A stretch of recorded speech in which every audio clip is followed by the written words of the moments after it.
लोकतंत्र का सबसे बड़ा उत्सव और उस उत्सव को मातों में बदलने की एक खौफनाक तैयारी। आज 4 मई है, बंगाल में नतीजों का दिन।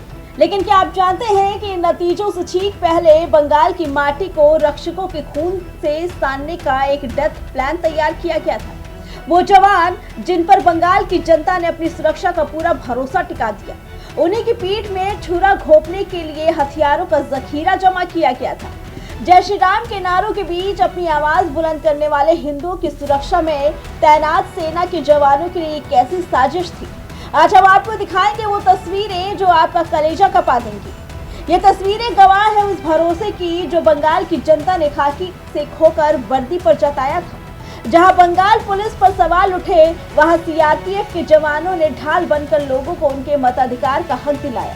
लेकिन इसी सुरक्षा कवच को भेदने के लिए अंधेरी कोठरियों में बारूद भरा जा रहा था।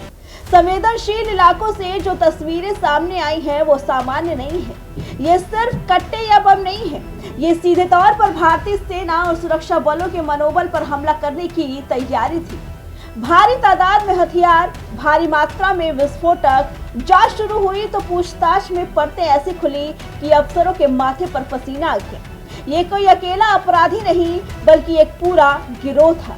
एक ऐसा नेक्सस जो सिर्फ एक इशारे का इंतजार कर रहा था। साजिश थी कि 4 मई को नतीजे चाहे किसी के भी पक्ष में आए, बंगाल को हिंसा की आग में झोंक दिया जाए।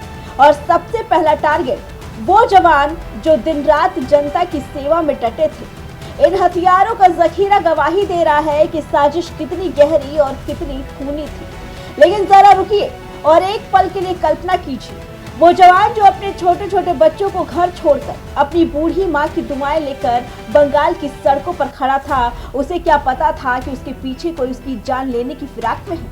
क्या इन तस्वीरों को देखकर आपका मन सिहर नहीं उठता? ये रक्षक ही थे जिनकी वजह से डंके की चोट पर लोगों ने अपनी आवाज बुलंद की। अगर ये हथियार समय रहते बराबर न होते तो आज नतीजों की जगह चीखें सुनाई दे रही होती। सेंट्रल फोर्सेस ने फिलहाल इस बड़ी तबाही को टाल दिया, लेकिन सवाल अब भी वही है, ये हथियार किसके थे?